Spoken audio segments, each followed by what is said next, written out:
Kaching honaya bang bang thanang ni dunganang singve jadi thane pa oh ni kaching honaya bang bang thanang ni dunganang singve jadi thane pa maching asami buan kilang mi nang raji ke mi singve nang doe maching athari buan kilang mi nang raji ke mi singve nang doe lanang phan lanang phan lanang phan lanang phan lanang phan lanang phan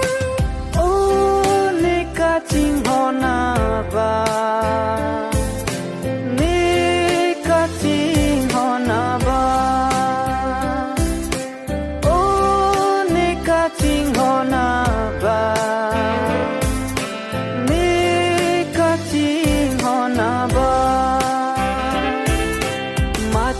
asami buan kilang mi nang raji ke mi singve nang doe maching athari buan kilang mi nang raji ke mi singve nang doe singve nang doe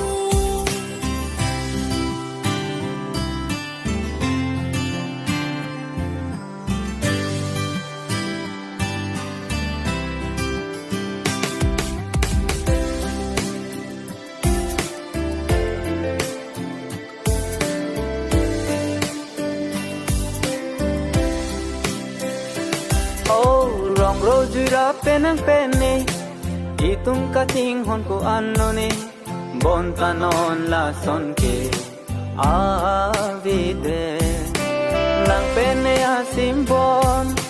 paviring tung te de kang hon bang so asimbon pensi ili sengge se paron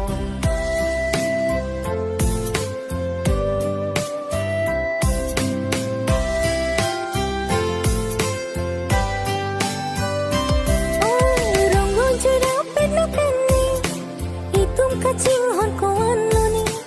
bontanon la son ke avide nang penne asimbon paviri tung te de kang hon bang so asimbon pensi ili singve che paron oh ni kaching hona ba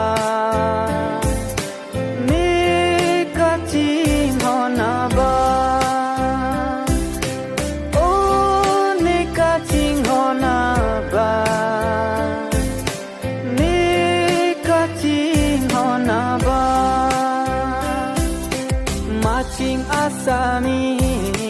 buan kilang mi nang raji ke